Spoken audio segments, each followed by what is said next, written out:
Broadcasting. Live. From the chicken wing capital of the world, Buffalo, New York. You're listening to the Marketing Above All podcast. Your source for all things, marketing and total world domination.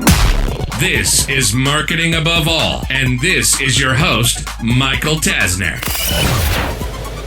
Welcome to episode number 18. Today's topic is to discount or not to discount. That is the question. I love this topic, and the reason that I love this topic is that I can give you case studies that prove both ends of the spectrum to be true. So my intention in giving you some content and some thoughts and ideas is to figure out which path makes the most sense for your strategy, because this is actually a highly strategic conversation, or really a highly strategic question, because it's not just offer discounts or no, never offer discounts. That's really not how this game is played. So let me give you some examples of different businesses and I'll tell you what I've seen work, but I'm also going to give you some examples of when things have went too extreme and even taken local businesses out of business through discounting. So the first piece that I tend to suggest is you need to make the decision if you're going to discount anything or not. When I say discount, it really is, are you willing to offer 10% off, 20% off, buy one, get ones, 5% off your tax plan, special offers, different things like that. Or you're going to keep your price is the price. Now, a lot of times people think that to answer that question, they need to look at what's going on around them. They need to see, well, if my competitors are constantly offering discounts, so let's say you are offering karate or taekwondo classes. I have never seen a karate or taekwondo class that doesn't have an initial offer, a foot in the door offer to get people in. Usually it's 2 weeks for $14, or the first month is free, or you're gonna get a free uniform, or there's something to get them in the door. So if you were opening up a new location, you may take that school of thought and say, well, I have to do something, and I wanna do something even better than that. Now that is one strategy to take. And I can give you example upon example as to when special offers and things like that work. And more often than not, they work. If you're in a crowded space, they often work. But what we'll talk about in future episodes is you need to get creative. Now, Bed Bath & Beyond is, obviously they have a local presence in most communities, but they're not the type of business that I'm looking to necessarily help. But I know from firsthand experience that very few, if any, people will buy anything now unless they have a 20% off coupon. They have built their entire pricing structure and model, everything around that 20% off. I don't actually like that model because everything is now 20% off. Now, they're continuing to do pretty well, so at least from my understanding, so I guess that model has worked for them.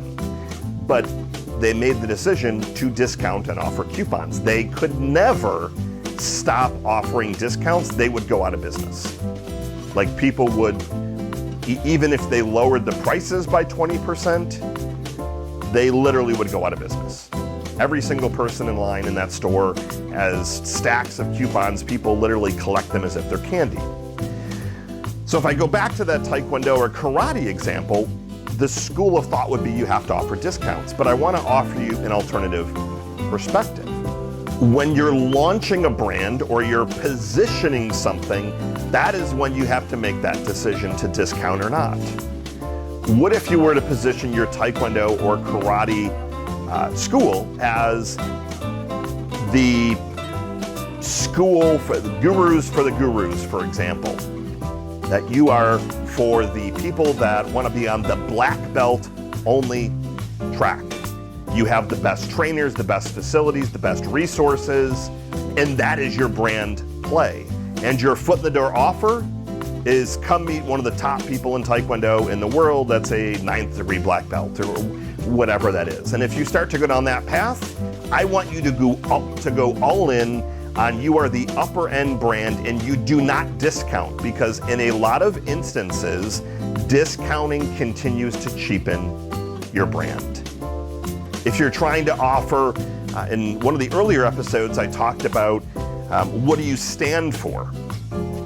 What do you want to be known for? And I talked about, well, if you want to be known for being the exquisite or extravagant cake person, you sure as heck shouldn't be offering 10% discounts at shows and fairs and things like that. It should be people selling you as to why they should be privileged to have you do a cake for them. And you're flipping that funnel, so to speak.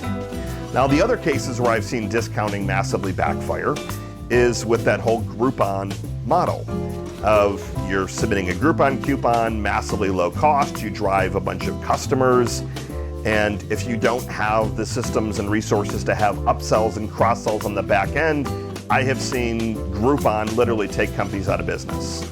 They sold a few thousand coupons, they couldn't afford to fulfill them because you're typically selling them at a loss to your business. You didn't upsell or cross-sell, and you literally had to pay money to fulfill them. So it's a tricky question, but what I wanted to really push back at you today is that just because everyone else is offering discounts does not mean that you have to do that.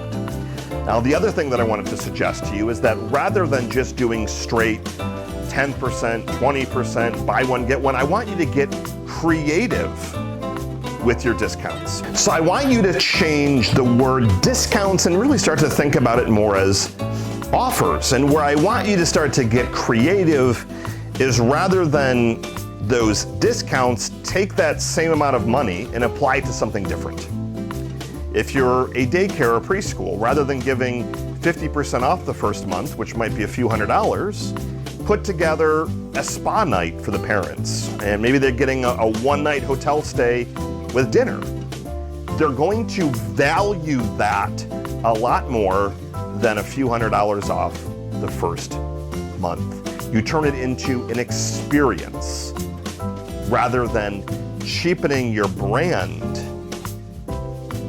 that you're offering these BOGO discounts and things like that. Now, the only instance where I have seen discounting work extremely well is if that is the game that you're in. Dollar stores, for example, flea markets, if you're a local flea market, I mean, a local antique shop. I mean, there's certain antique shop and like people, what's the word I'm looking for, on consignment. I mean, there's certain instances where that is 110% of the industry, and it's going to be hard to position yourself otherwise without some of that.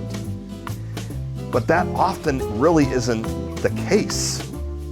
And all of these different businesses, local businesses that I see thinking they have to offer these insane offers to drive people in, buy one suit, get 5 free. That's insane.